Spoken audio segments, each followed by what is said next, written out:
Good evening, distinguished Vladimir Vladimirovich Mackey, distinguished Joanna Kazanova-Shnevetsky, distinguished heads of the diplomatic missions, distinguished ladies and gentlemen, it is our honor to welcome you at the National Historical Museum of the Republic of Belarus at the presentation exhibition devoted to the 75th anniversary of the National Conference on Establishment of the United Nations Organization in San Francisco on the eve of the International Delegates' Day. The exhibition has been organized by the Ministry of Foreign Affairs of the Republic of Belarus, the UN mission to the Republic of Belarus, and the National Historical Museum under the support of the accredited embassies of 18 countries to Belarus and the Executive Committee of the Commonwealth of Independent States and also the Association of the MFA Veterans. Exactly 75 years ago, on April 25th, 1945, in San Francisco, an international conference was launched that founded the beginning of the establishment of the United Nations Organization.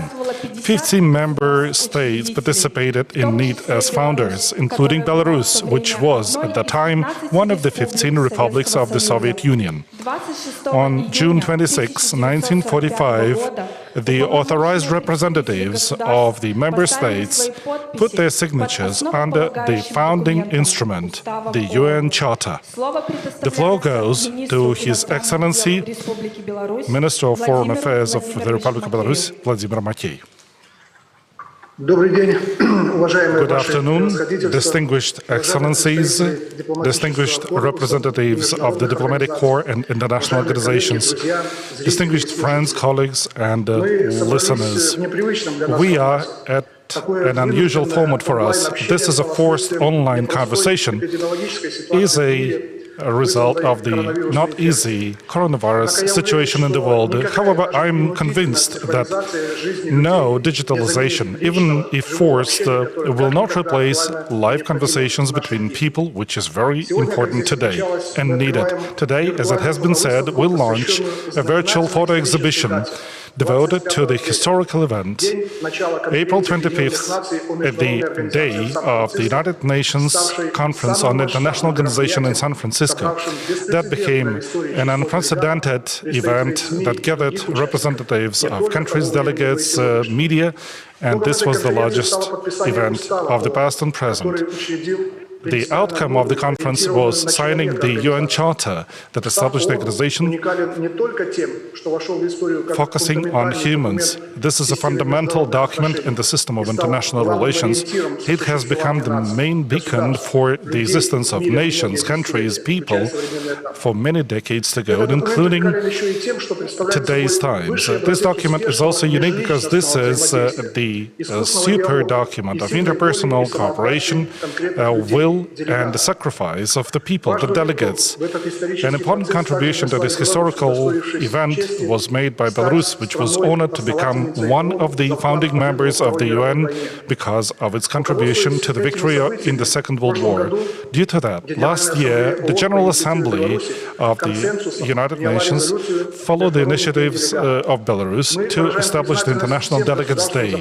We appreciate all countries for supporting our initiative. The International Delegates' Day is a sign of thanks to all the people who gave birth to the UN, and this is also appreciation to the current and future delegates who are fostering international security and human rights. It is impossible to imagine the world without the UN, despite all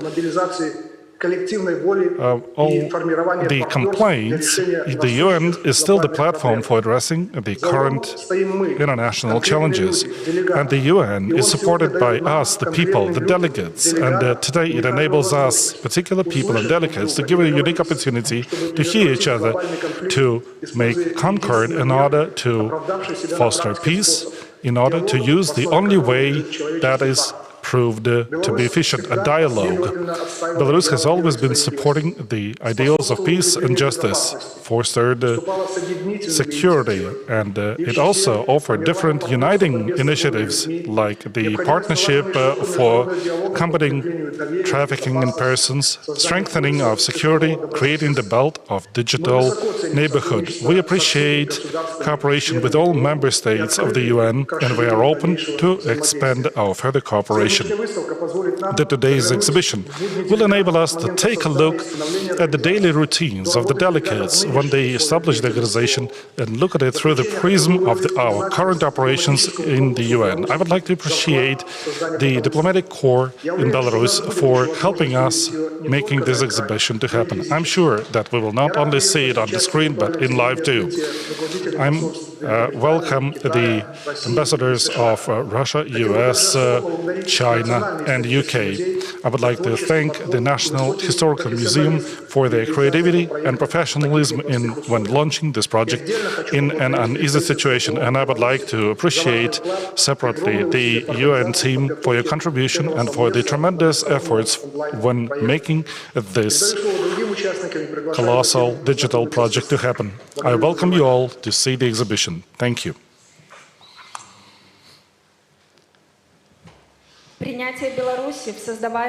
Acceptance of Belarus into the established global organization become the recognition by the international community a huge role played by the Belarusian nation in conquering fascism.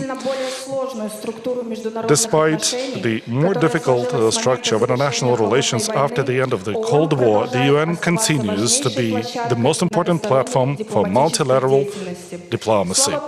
The floor goes to Resident Coordinator of the UN in Belarus, Her Excellency Joanna Kazana-Vishnevetsky.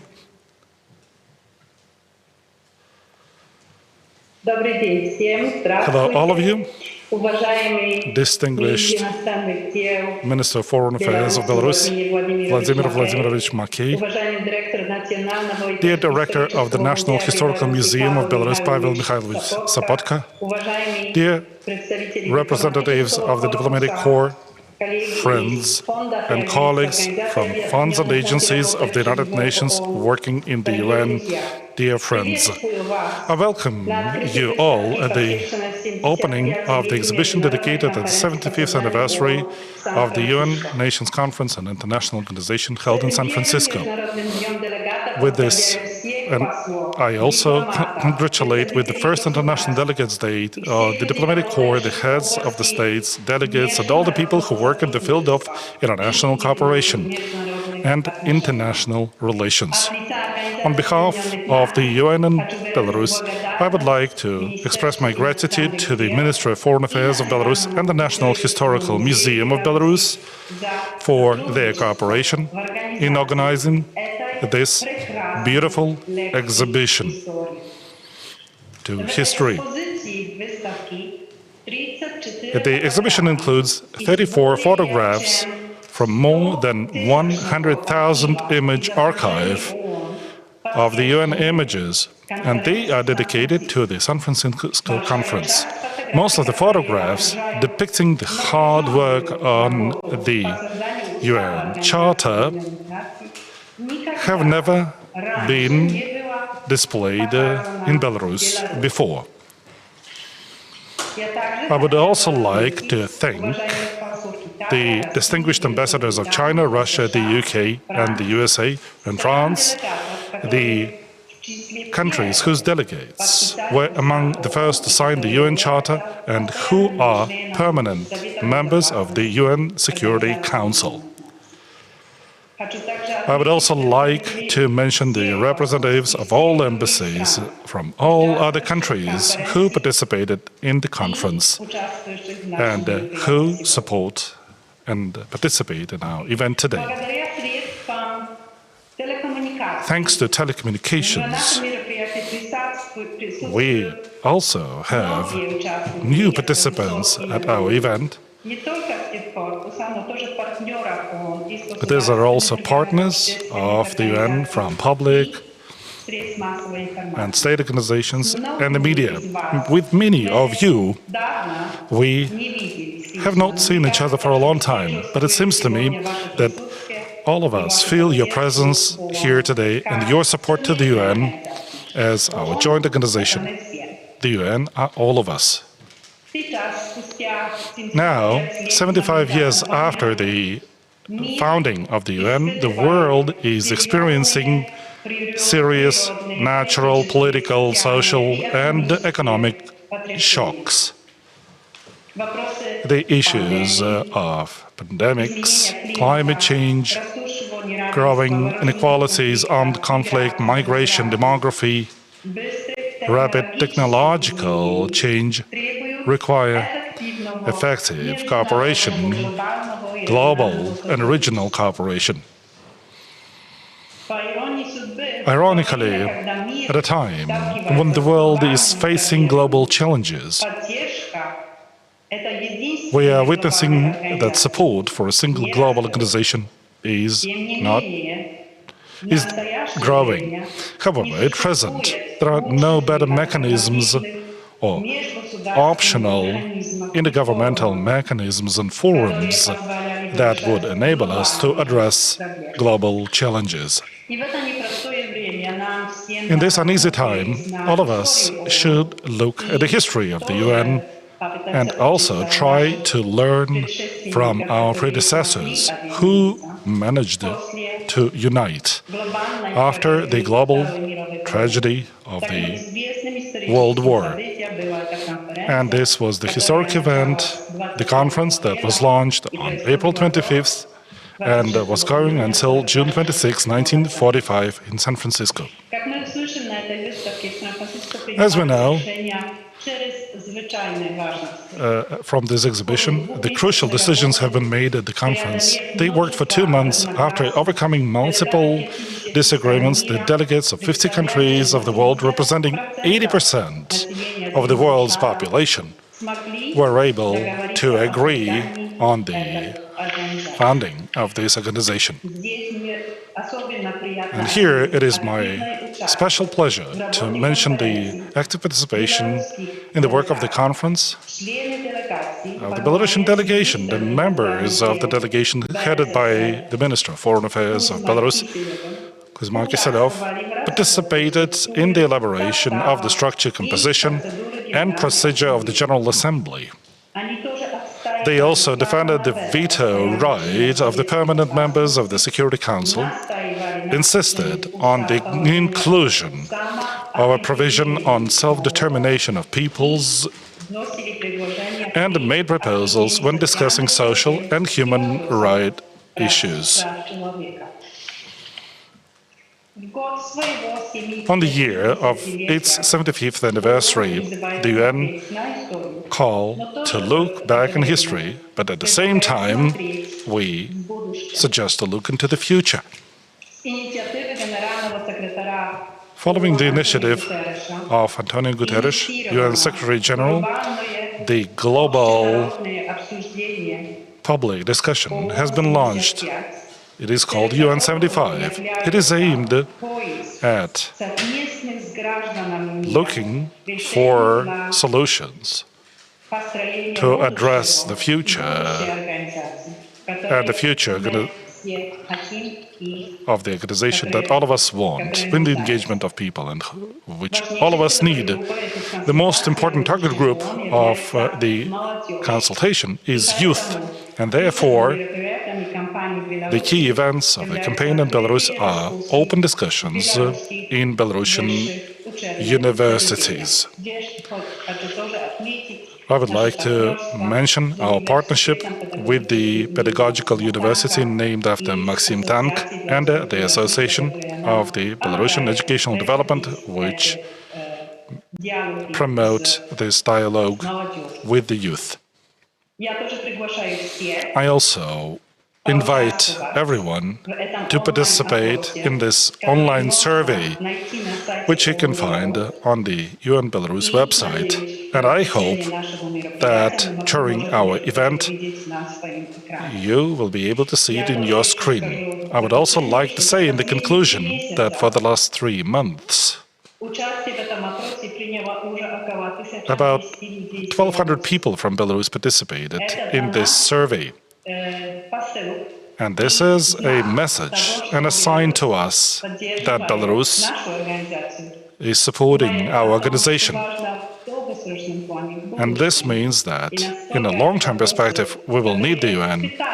And this shows the importance of the issues that UN tries to address, the issues of peace, the issues of global health and well-being of people. It is important. Thank you for this unique opportunity to meet you online.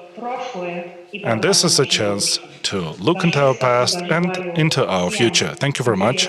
I would like to wish you all to enjoy the exhibition.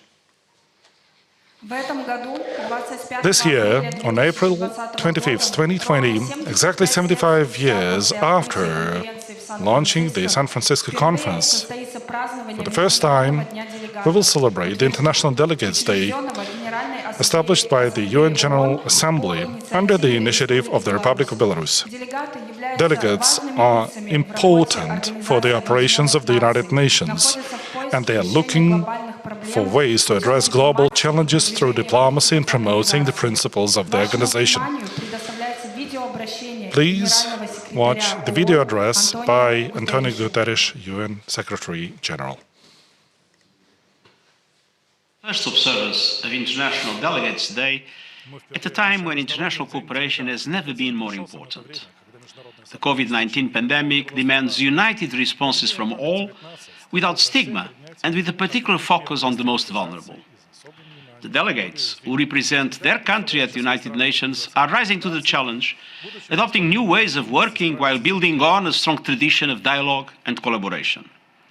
I look forward to continuing our partnership as we strive to save lives, reduce human suffering, and build a more peaceful, sustainable, and equitable world for all.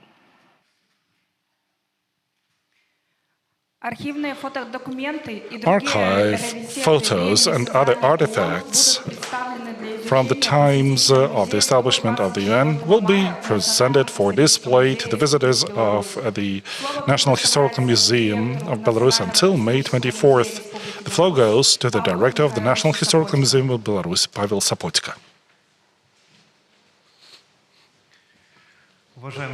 Distinguished Vladimir Vladimirovich, distinguished Madam Kazanowicz-Niemiecki, ladies and gentlemen, heads of diplomatic missions, I sincerely appreciate this possibility to launch this event that is dedicated to our participation in the UN to the 75th anniversary of it. It is not only about one event. This is a project about our country, about our people, about natural patriots who do everything possible for our country, Belarus, to develop and flourish. This is a project about the era.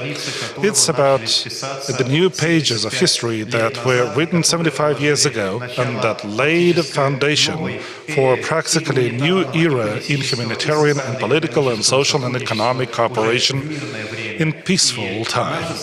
Our country, for 75 years of its active and fruitful participation in the UN, has made a significant contribution and provided new content to all aspects of cooperation at the level of the largest international organization.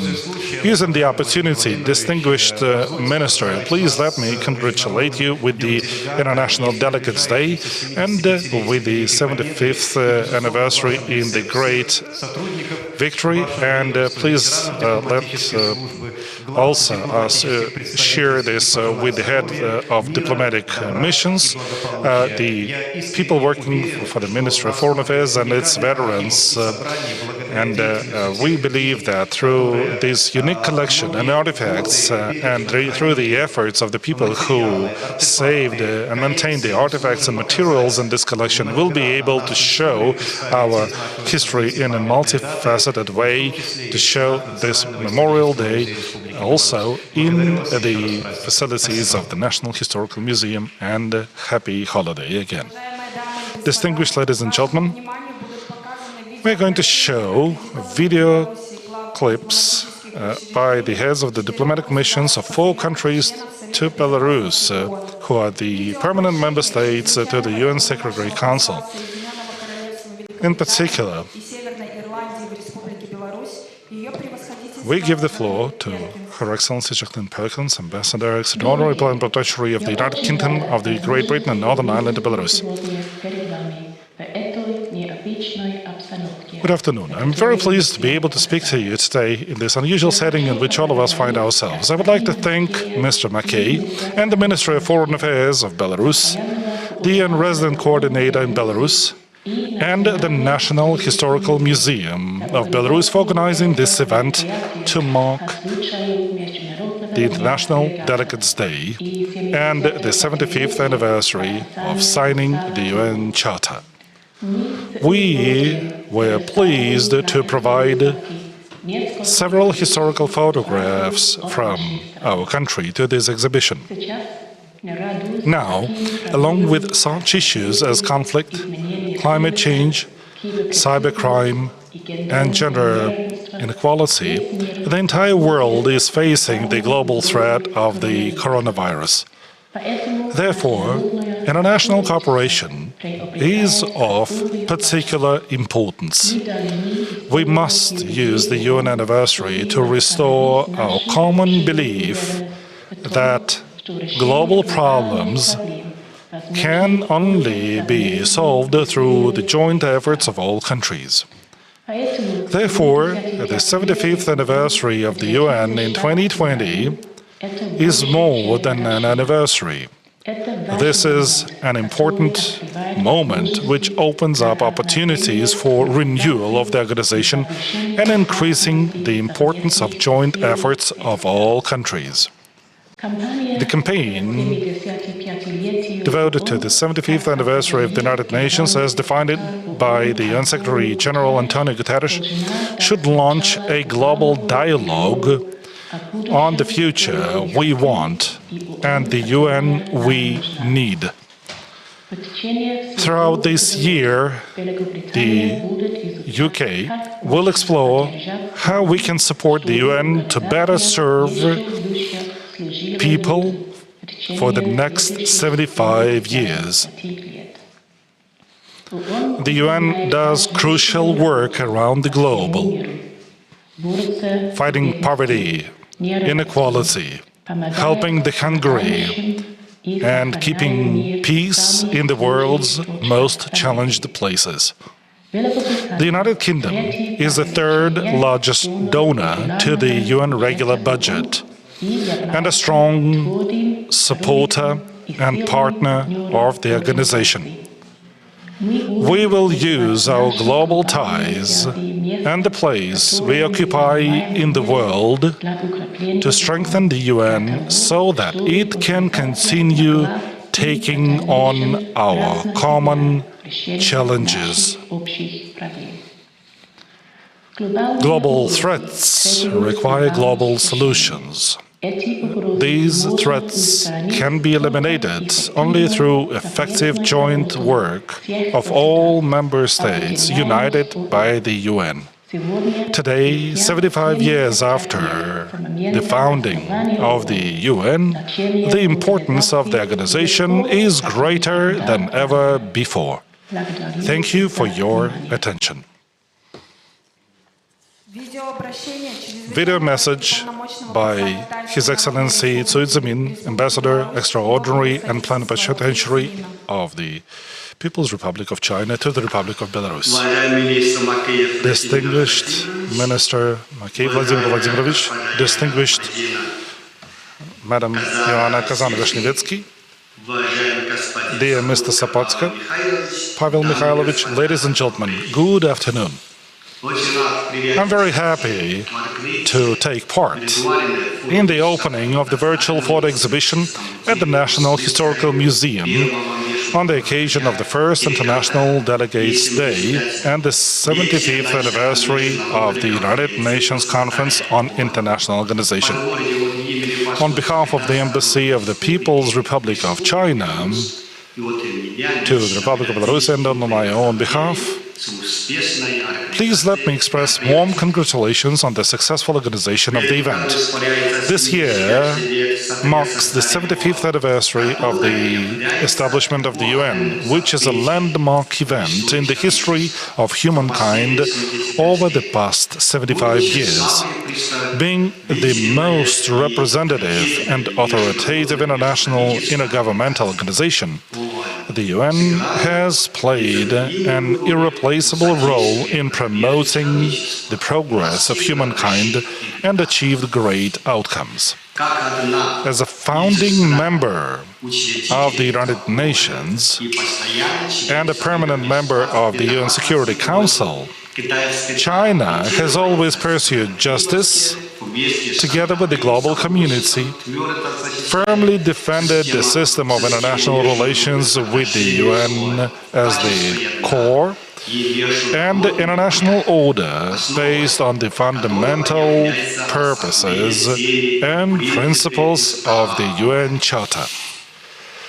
Since the outbreak of a new type of coronavirus pandemic, the World Health Organization, as a subordinate agency of the UN, has actively fulfilled its obligations, held in objective, scientific and just position, played an important coordinating and leading role in assisting countries in responding to the pandemic and promoting international cooperation to combat the pandemic, deserving the appreciation and universal support of the global community.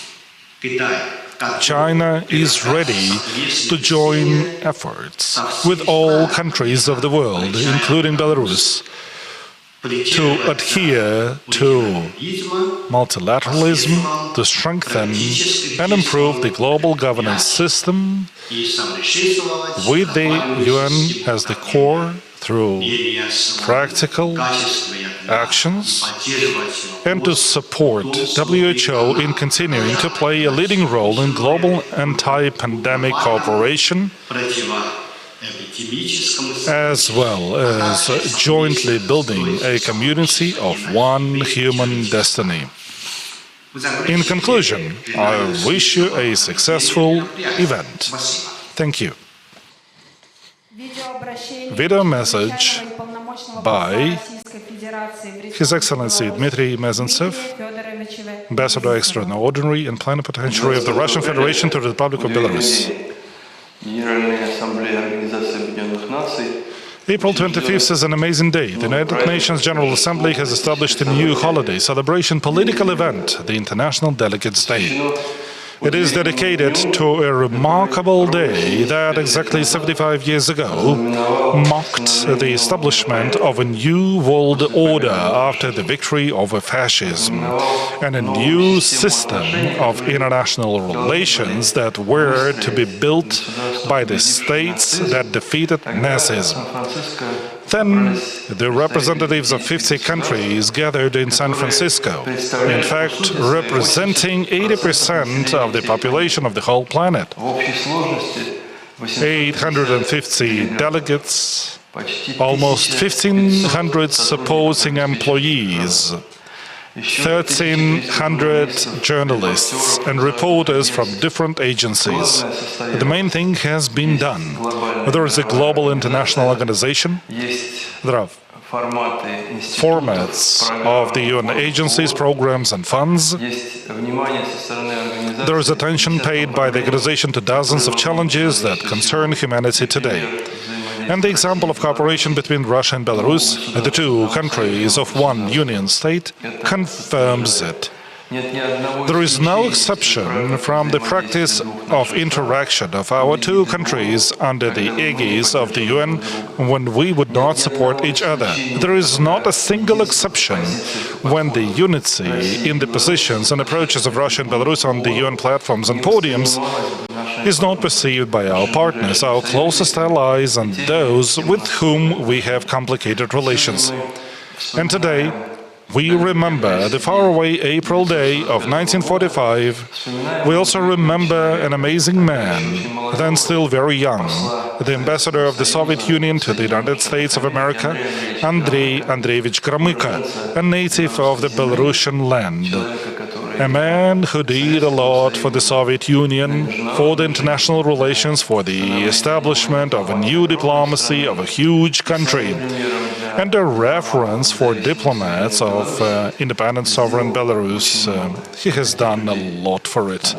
And such people should be remembered and honored, and it should be understood that hundreds of diplomats, politicians, men and women of defense have worked hard to establish the world order that today, no matter how we name it, ensures freedom and independence for humankind without a world war for 75 years. Today we celebrate that day. Obviously it is more a holiday for professionals, for people working in international relations, but it is also a holiday for all the people who have a peaceful sky above their heads. A video message by Her Excellency Jennifer Heather Moore, Charge d'Affaires of the United States. Years ago, the nations of the world came together to create an institution meant to stand the test of time. Today, we recognize the enduring importance of the United Nations precisely because it was built on our faith in fundamental freedoms and human rights, the dignity and worth of every individual, and equal rights for all. These notions, fundamental to American democracy, have gained broad acceptance over time. We are proud to have played a foundational role in the birth of this institution and to support the values that inform its central tenets. As we celebrate International Delegates Day on April 25th, it bears remembering one of the greatest U.S. delegates in history, Eleanor Roosevelt. In 1946, President Truman appointed Eleanor Roosevelt a U.S. delegate to the United Nations, a position that she held until 1952. During that time, she served as chair of the UN Human Rights Commission and was the driving force behind the Universal Declaration of Human Rights. When she presented this revolutionary document at the UN General Assembly, she uttered these immortal words: "We stand today at the threshold of a great event, both in the life of the United Nations and in the life of mankind."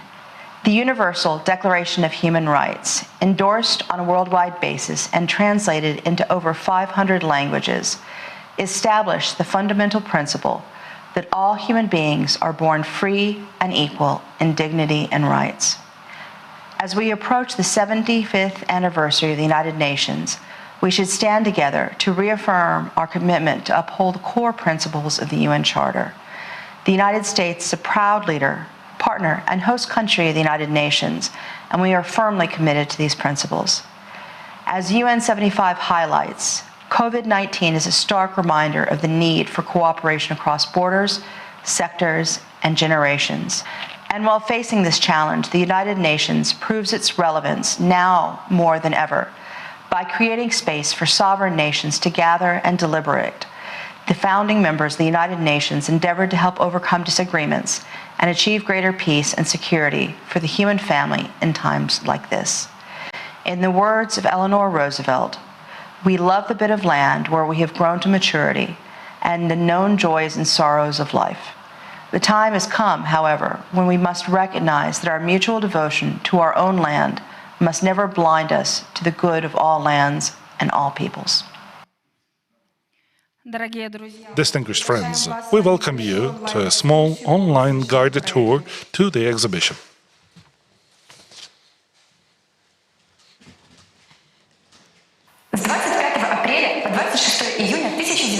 From April 25th to June 26, 1945, San Francisco hosted one of the most important historical events, the United Nations Conference on International Organization. The conference was attended by delegations from 50 countries, including representatives of 2 Soviet republics, the Belarusian Soviet Socialist Republic and the Ukrainian Soviet Socialist Republic. During 2 months of difficult work on the proposals that were prepared earlier at the conference in Denmark Oaks, Yalta Agreements, amendments proposed by the various agreements, governments, the delegates of the participating countries adopted adopted the UN Charter and the Statute of the new International Court of Justice. On the opening day of the San Francisco conference, hundreds of reporters and photographers, as well as crowds of citizens, gathered in front of the Opera House to welcome arriving delegates and to ask for their autographs. All these days, the people of San Francisco lived under the impression of the opening conference. Streets, public buildings, shop windows, hotels, and movie theaters were decorated with the UN flags. Delegates, deputy delegates, and advisors commanded the Opera House parterre. The stage was decorated with the flags of the states that declared war to Germany, Italy, Japan, and joined the United Nations Declaration. San Francisco was home to delegates from countries representing over 80% of the world's population. The conference was attended by about 300 delegates, numerous advisors and staff of delegations, more than 3,000 representatives of the press, radio, new agencies, and observers from various organizations and societies. The San Francisco conference was not only one of the most important in history, but probably the largest international gathering ever to take place. In April 1945, the Presidium of the BSSR Supreme Soviet appointed the delegation to the conference in San Francisco, consisting of Kuzma Kiselyov, People's Commissioner for Foreign Affairs, Anton Zhabrak, Vladimir Pertsov, Georgy Bardakov, and Frol Shmygov. It was noteworthy that the technical staff of the delegation included the future People's Right of Belarus Mikhail Slinkov. But as a correspondence, participation of the Belarusian delegation at the San Francisco conference, the first international conference of the 20th century, did not do without curiosity. Belarus was still poorly known on the international arena, and many considered it part of the former Russian Empire. Thus, originally, in the conference hall, on the spot of the Belarusian delegation, the organizers mistakenly wrote White Russia. The head of the Belarusian delegation pointed out the mistake by spelling the correct name of the Belarusian Soviet Social Republic in English. Kuzma Kiselyov, People's Commissioner for Foreign Affairs of Belarus, participated in the work of the first committee of the second commission, which considered the structure, composition, and procedure of the General Assembly. The committee held 13 meetings, and on May 30th, 1945, Kuzma Kiselyov, as rapporteur, spoke at a public meeting of the second commission about the outcomes of its effort. The work under the heading General Assembly had retained to the substance and meaning of the articles prepared in the numbered draft. The Belarusian delegation took an active part in the work of the committees and commissions of the conference and contributed to the discussion and elaboration of the UN Charter. It defended the veto of power of the permanent members of the Security Council, advocated for the inclusion of a provision of self-determination of people in the Charter, objected the admission of Spain into the UN because Spain was ruled by a Frankish regime, and Belarus was active in discussing social problems, human rights, and definition of aggression, and the application of sanctions against the Charter violators. Discussions turned to the very name of the future organization. Delegates from several countries objected that the term United Nations, arguing that the name was allegedly linked to war and could make it difficult for new members to join the organization. However, the delegations of USSR, Ukraine, and Belarus, Czechoslovakia, and Yugoslavia actively supported the name United Nations, recalling that the name was proposed by the US President Roosevelt. In the end, all the objections were withdrawn and the name United Nations was adopted unanimously. The hostess debates were on the future of the UN Charter, where the purposes and principles, the Security Council, the General Assembly, the Economic and Social Council, the Trust, and non-self-governing territories, and the Secretariat. As a result, 17 meetings, the first committee, chaired by Dmitro Polishevsky, approved the following text of the preamble to the UN Charter. We, the peoples of the United Nations, determined to save succeeding generations for the scourge of war, which twice brought untold grief to humanity, and to reaffirm faith in the fundamental human rights, in the dignity of worth of human person, in the equal rights of men and women, and of nations large and small, etc. A total of 10 plenary meetings of all delegates were held, but there were about 400 committee meetings where every word and comma of the Charter were forged. Decisions were taken on the issues of utmost importance. There were many serious disagreements and divergent views, and even one or two crises, during which some observers expressed fears that the conference might end prematurely without reaching an agreement. On May 9, 1945, the heads of Soviet, British, American, and Chinese delegations in San Francisco gave radio speeches. Delegates who met on the day in the commissions and committees of the United Nations celebrated the victory over German fascism with a minute of silence. For the majority of delegates, a complete victory in Europe was the greatest incentive for the speedy and successful completion of the UN Charter. The successful military alliance of the anti-Hitler coalition powers, the USSR, United States, and the United Kingdom, in the fight against Nazi Germany should have been further developed and consolidated in the establishment of an international security organization to maintain a lasting and just peace. The heads of delegations of the founding members took turns chairing the plenary sessions. The conference was chaired by Anthony Eden, Great Britain, Vyacheslav Molotov, Soviet Union, Edward Stetanins, United States, and Sun Tzu-min, China. At later meetings, Molotov was replaced by Gromyko, Eden was replaced by Halifax. One day, President Roosevelt said, "The structure of the world cannot be created by one person, one party, or one country. There can be no world of large countries or small countries. There must be a world that is based on the cooperation of all mankind. There can be a middle solution. We must take responsibility for international cooperation, or we will be responsible for a new world conflict." Late in the evening of June 25th, 1945, the plenary session of the conference concluded with the unanimous approval of the UN Charter elaborated in the commissions and the statute of the International Court of Justice. After the heads of the delegations unanimously voted in favor of the adoption of the conference documents, all delegates and over 2,500 guests in the hall stood up and applauded. The ceremony of signing of the UN Charter began in the morning of June 26, 1945. The signing took place at a large round table in the hall of the House of Veterans, where the flags of 50 United Nations member states were placed in a semicircle, among which were the flags of the Soviet Union, Ukraine, and Belarus. The representatives of China, led by Dwelling II, the first victim of aggression on the part of the Axis powers, had the honor of signing first. After them, the USSR delegation headed by Gromyko signed the charter. Then the English delegates headed by Halifax and Carnborn, the French delegation headed by Paul Broncourt, and the American delegation and others signed the charter. There were 153 signatures in total. Speaking after the signing of the UN Charter, Andrei Gromyko said that as a result of continuous and hard 2 months' work of the conference, the document was prepared which laid the foundation for future cooperation between all peoples interested in the preserving of lasting, long and just peace. On August 20, 1945, the UN Charter was ratified by the Presidium of the Supreme Soviet of the USSR, and on August 30, it was ratified by the Presidium of the Supreme Soviet of the Belarusian Soviet Socialist Republic. By October 24, 1945, there were 29 countries, including 5 great powers. On that day, it entered into force, and now, on October 24th, we annually celebrate around the world the United Nations Day. Once again, thank you very much for your attention.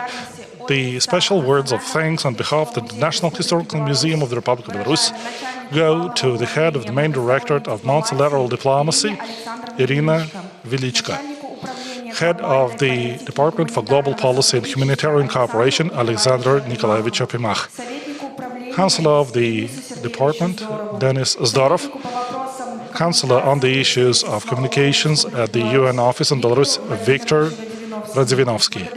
We thank you.